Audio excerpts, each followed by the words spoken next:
איתכם, אנחנו הבוקר של קשת. בוקר טוב יואב. בוקר טוב גלי.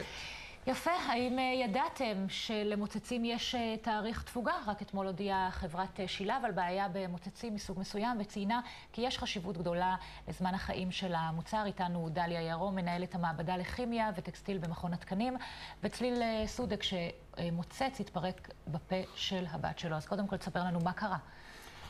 בוקר טוב. בוקר טוב. מה שקרה זה לפני חצי שנה, שהבת שהייתה בת חצי שנה, היא הייתה במיטה בבוקר, אני הייתי בשירותים, במקלחת, התארגנתי ליציאה לעבודה, שמעתי שיעול שלא היה נשמע לי סביר, הגעתי לחדר שלה, ראיתי שהמצב לא משהו, כאילו היא די השתעלה, וראיתי מוצץ מפורק במיטה שלה, פתחתי את הפה והוצאתי לה מתוך הגרון את הידית של המוצץ, ובעצם... זאת אומרת מה, זה היה מוצץ, הרגע אני משתמש במוצצים שהבאת לנו פה, מוצץ כזה פלסטיק. מוצץ כזה פלסטיק, נכון. והידית, החלק האחורי התפרק? הפקק התפרק.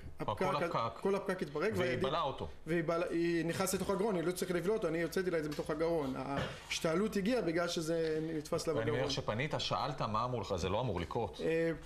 פניתי ליבואן של אותו יצרן, הוא אמר לי שדברים כאלו לא קורים בדרך כלל, ושאני אשלח לו את המוצץ, אמרתי לו בוא תיקח, הוא לא הסכים לבוא לקחת מהבית שלי, ובעצם זה מה שבעיקר עצבן אותי והביא לי את הטריגר לעשות חיפוש בעצם יותר כולל של מקרים, ואז בעצם בחצי שנה האחרונה מעל 100 מקרים של הורים שפנו אליי אחרי שאני פרסמתי בפייסבוק, שמוצצים מדגמים מסוימים שפשוט מתפרקים, פיות של תינוקות שהם משתמשים בהם בשימוש יומי. והייתי גם בתמ"ת, הייתי גם אצל מנכ"ל משרד התמ"ת, הייתי גם אצל דליה מרום. ואיזה תשובות אתה מקבל? התשובות שהכל בסדר, אין שום בעיה. הכל בסדר, עד שמישהו לא ימות, הכל בסדר? ממש משהו בסגנון, וכמעט אין, כאילו, מכון התקנים ומשרד התמ"ת קיבלו אותי נורא יפה, אבל אין כל כך עם מי לדבר, אין מי שיבין. אין משהו כמו בארצות הברית שנקרא ריקול. בארצות הברית למשל, שיש מקום שאפשר להתלונן, הצרכן יכול להתלונן, ואם באמת יש הרבה תלונות של צרכנים, המוצרים ממש יורדים מהמדפים, סתם לצורך המחשה, ב-2012 בארצות הברית ירדו 2 מיליון מוצצים בגלל התיישנות לפני הזמן של מוצצים והתפרקות. פשוט הורידו 2 מיליון מוצצים מהמדפים. במדינה שלנו הצרכן לא שווה שום דבר, לא מתייחסים כמעט לפניות שלו. ככה דליה, הצרכן לא שווה שום דבר? בוקר טוב. בוקר טוב. מכון התקנים אחראי לבדיקת המוצרים על פי תקנים. תקנים אמנם הם תקנים ישראלים, אבל החוק מחייב את מכון התקנים קודם, את ועדות התקינה שמכונסות במכון התקנים, קודם כל לבדוק האם אפשר לאמץ תקן בינלאומי, ואכן התקן למוצצים הוא תקן בינלאומי. זאת אומרת, זה לא עובר בדיקה אצלכם? זה כן עובר אצלנו בדיקה, על פי דרישות התקן הבינלאומי.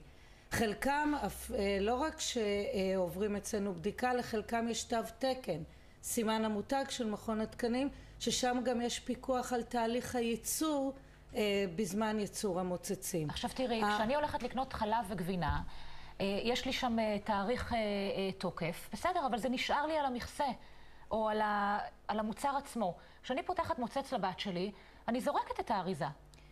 ראשית, אני חייבת לציין שהתקנים לא מחייבים תאריך תפוגה. התקנים הרי, למען מה היצרנים אומרים מהו תאריך התפוגה? כדי שכשהפלסטיק מתיישן, ההורה יסלק את המוצר מהילד.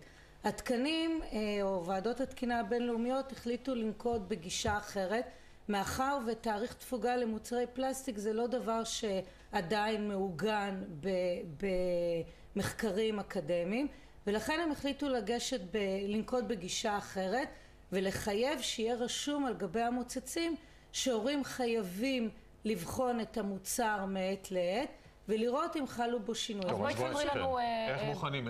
מה אנחנו צריכים לעשות? איך יודעים שהמוצץ של הילד שלנו בסדר? הנושא הוא מאוד פשוט. קודם כל, אמהות יודעות מתי קורה למוצץ נזק.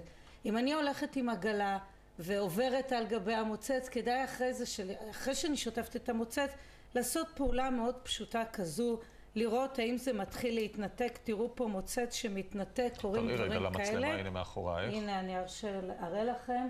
זה מה שקורה למוצץ שמתנתק, זה מה שקורה למוצץ חדש. זאת אומרת, צריך לראות אם יש קרעים בגומי. לראות אם יש קרעים, לראות אם יש שינויים, לראות אם יש... פשוט לבצע את הפעולות שדרך אגב אמהות עושות. אני לפעמים מסתכלת, אמהות עושות את זה באופן אוטומטי. זו הגישה שנקטה התקינה. מה עוד יכול להתקלקל במוצץ? בנוסף, במוצצים קורים דברים שלפעמים, אתם יודעים, אין לנו שליטה עליהם, אבל לפעמים הורים מחליטים שכדי שהמוצץ לא ילך לאיבוד, מחברים לזה כל מיני אמצעים. אמצעי הידוק כאלה ואחרים, כדי שהמוצץ לא... כמו פעם שהיה מפתח על הצוואר. בדיוק. אז קודם כל חייבים להקפיד באותם אמצעים האלה, שזה לא יפגע במוצץ. לא להתחיל לחבר דרך הפתחים האלה, כי הפתחים האלה, ועוד פעם אני אראה למצלמה, נועדו כדי לאפשר לילד לנשום. ואז אם אנחנו סותמים את האזור הזה, אז הילד לא נושם. בטח ובטח לא לפגוע בחומר הפלסטי כדי לעשות את זה. אפילו נתקלנו במקרה שהורה, אתם יודעים, בלהבה היתיך את המוצר ולחומר ההידוק. זאת אומרת, חשוב להקפיד. רק שאלה אחת אליך צילה, אתם בדקתם? אולי המוצץ היה פג תוקף? אולי הייתה בו בעיה? לא, דבר ראשון, תמיד אנחנו בודקים את המוצצים, וחשוב להדגיש מה שדליה אמרה, לא הגיוני שמוצץ שנותנים לו לתינוק בלילה, התינוק לא יכול לבדוק את המוצץ, ומעל 100 מקרים של מוצצים שנשברים, זה באמת מה תופעה מדאיגה שצריכים לבדוק את האפות שהגיעו רק אליי. כן, טוב. כן, מחברת מם, חברת המוצצים, נמסר שהיא חברה עולמית אשר פועלת לפי כל כללי הבטיחות והאיכות המחמירים ביותר בעולם. כל מוצרי החברה מיוצרים מהחומרים הבטוחים ביותר, כל מוצר שיוצא מהחברה עומד בכל התקנים הבינלאומיים, ובהגיעו לארץ נבדק ראשית על ידי מכון התקנים לפני הגיעו למדפים. החברה מקפידה לציין על כל מוצר את תאריך התפוגה כמידע חיוני לצרכן. אני חייבת להודות שגידלתי 2 ילדות, מבחינתי זה היה בייביסיטר. בחיים שלי לא בדקתי, ותודה לאל שלא קרה שום דבר. טוב, צריך לבדוק. לא, באמת, כאילו... לגמרי, האמת היא שגם אצלי לא עלה מעולם על דעתי. כמו הסתכלתי, יודעת אם זה יתייבש בשמש, לא יותר מזה. דליה צליל, תודה רבה שהייתם איתנו הבוקר. נמשיך לשמור על הילדים שלנו. לגמרי.